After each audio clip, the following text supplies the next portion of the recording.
Hello, good day to you. It is me, Andy Wright, and I got some travel tips today. It is 10 things that you should not do when you're checking in your bag to fly.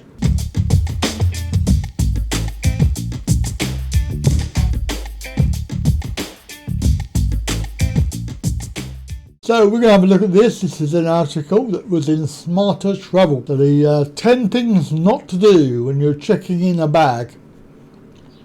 Some of these tips are referring to US plane travel and of course may not be appropriate for any other destination or country. So bear that in mind. I'll try and adapt it for you, but we're going to have a look at this and go through the items. So we have: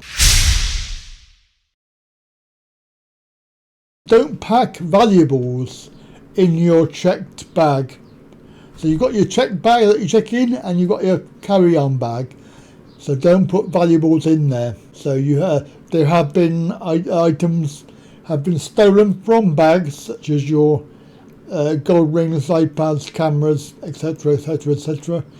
As a general rule, you shouldn't pack anything that you can't permanently part with or that has a high monetary value. Be sure to remove any valuable items, laptops, tablets, smartphones, prescription medications, and of course your passport, which you will need. Moving on, we have item for the American market, which is don't pack anything on the TSA prohibited list. You could apply that to the UK as well, because we do have items that you cannot have, such as flammable items, liquids, batteries, certain types of batteries, and some sorts of lithium power banks, which are not recommended. So beware of those. Any matches, electronic cigarettes, hoverboards.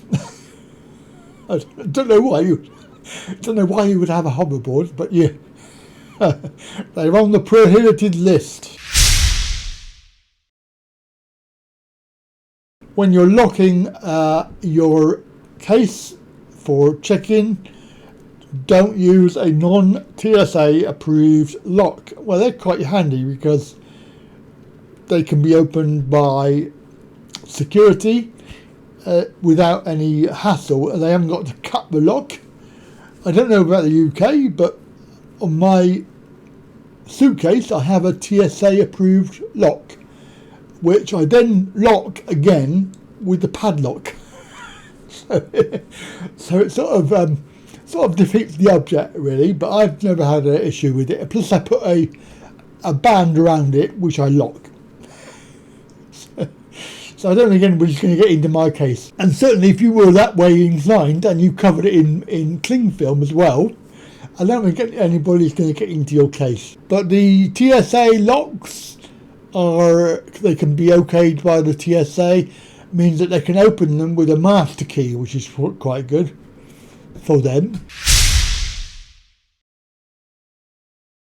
When you're packing your bag, don't leave any loose ends hanging out. So any things are such as shoelaces, handle or backpack straps, don't leave them hanging out, and of course because they can get caught on the conveyor belt or get destroyed or lost easily. So make sure your zip is secure and fastened. The next item is try not to book a tight connection. The shorter your layover, the bigger the chance there is that your bag won't make it to the final destination. Of course, most times the bag does make it, but I had problems with this when I went to America via Canada. My bag did not make it either way. Didn't make it there, didn't make it back. It was delayed by 2 or 3 days. They recommend that you leave at least 2 hours or even longer for international transfers, and also those ones that require you to reclaim, such as Bangkok. They require you to reclaim your bag and then check in again. Our next one is pretty obvious. Don't put liquid in a bad spot. So your shampoo, lotions and other things that you put into your check-in baggage, which doesn't have any sort of restrictions, other toiletries for example, if you put them in the wrong place, when they chuck the bags on the plane, they could burst, and of course then you end up with wet and ruined clothing and equipment. So you should always try and cushion the liquid inside the main compartment. I tend to put my clothing around it, or put towels around it, or put it into a bag, and then in the case under some soft material. Next one is don't travel with an unmarked bag. You need to be able to identify it. I have straps on mine. I put one in either direction so they crisscross.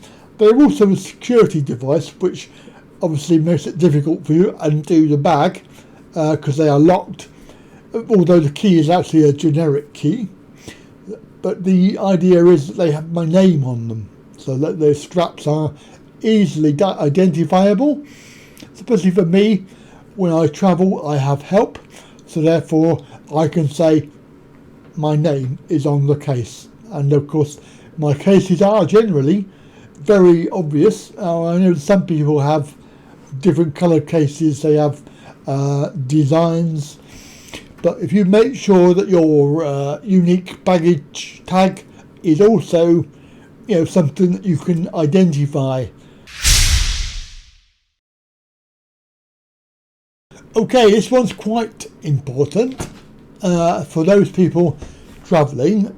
You need to make sure that your bag is within the limit.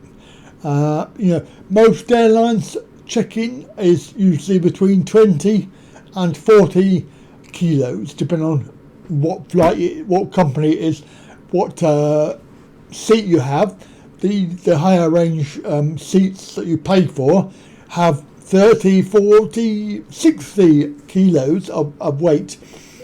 Generally it's 20 kilos on most flights that you are looking at, and of course this is easy to rack up the weight. And of course if you're doing your thing that I do, which is use a weight measure before you fly, they're not very accurate, so try not to get too close to your limit, because you may find that you're over. As far as check-in bags are concerned, that's what you do. But carry-on bags, if you have a carry-on bag, try to get a bag that will fit under your seat or some appropriate size. There are regulations on this, and they may, if they're being a little bit pedantic, they may make you put your bag into the device that measures them, and if it doesn't fit, then you won't be allowed to have it on board. But generally a backpack or small bag can easily go under your seat with leg room to spare. And of course if you've got that, then and you have it as your regular bag, you won't need to check in your main bag, and of course it means you can leave the airport and the aircraft a lot quicker.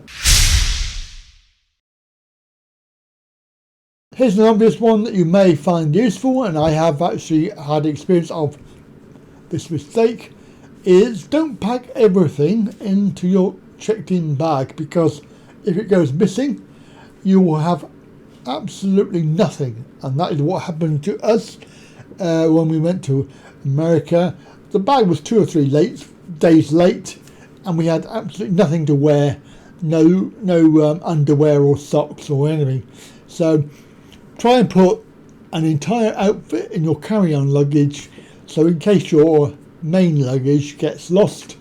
And also airports are often chilly, so make sure that you have some sort of hoodie or clothing to put on, because pack that in your carry-on bag as well.